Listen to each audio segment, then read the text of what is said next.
नमस्कार जय जगन्नाथ। आज आम जाना DC1 यूनिट 2 विषय किसी MCQ क्वेश्चन। प्रथम देखा basic concept of child development.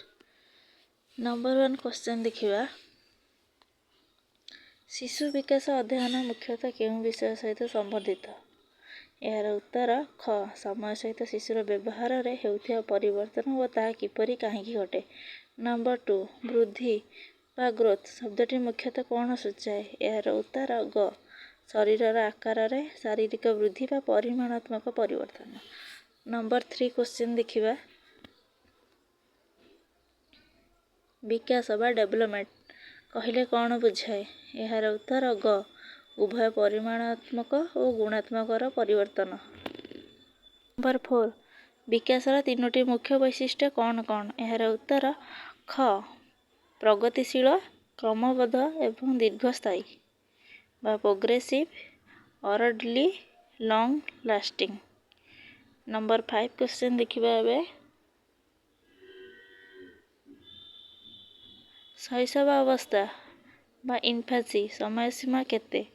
यार उत्तर जन्मरू 2 वर्ष। नंबर 6 प्रारंभिक बाल्यावस्था 2 ରୁ 6 वर्ष को अन्य केउं नाम मध्य कुआ जाए।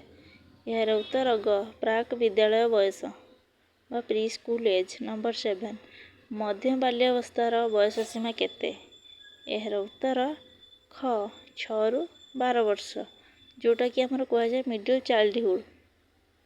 नंबर 8 क्वेश्चन देखिबा एबे केउं पर्याय यौवन आरंभ एवं द्वितीयक यौन वैशिष्ट्य गुड़िकर आविर्भाव हुए। यार ऑप्शन ग कैशोर अवस्था।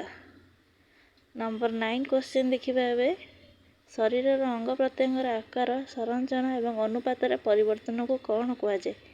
यार उत्तर ख शारीरिक विकास। नंबर 10 क्वेश्चन देखिबा एबे चालनागत विकास कौन बुझाए जोटा कि कुआ जाए मोटर डेवलपमेंट।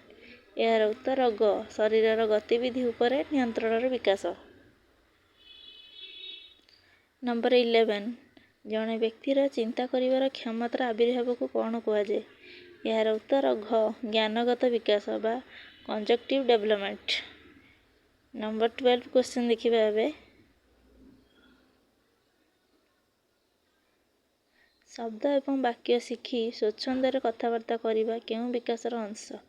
यार उत्तर क भाषागत विकास।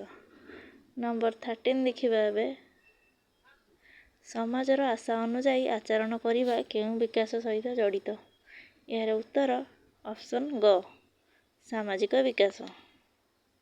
नंबर 14 क्वेश्चन क्रोध आनंद परि आवेगर आविर्भाव एवं सेगुड़ी सामाजिक भाव ग्रहणीय उपाय प्रकाश करने को शिखिबा कौन। यार उत्तर क आवेगिकर विकास।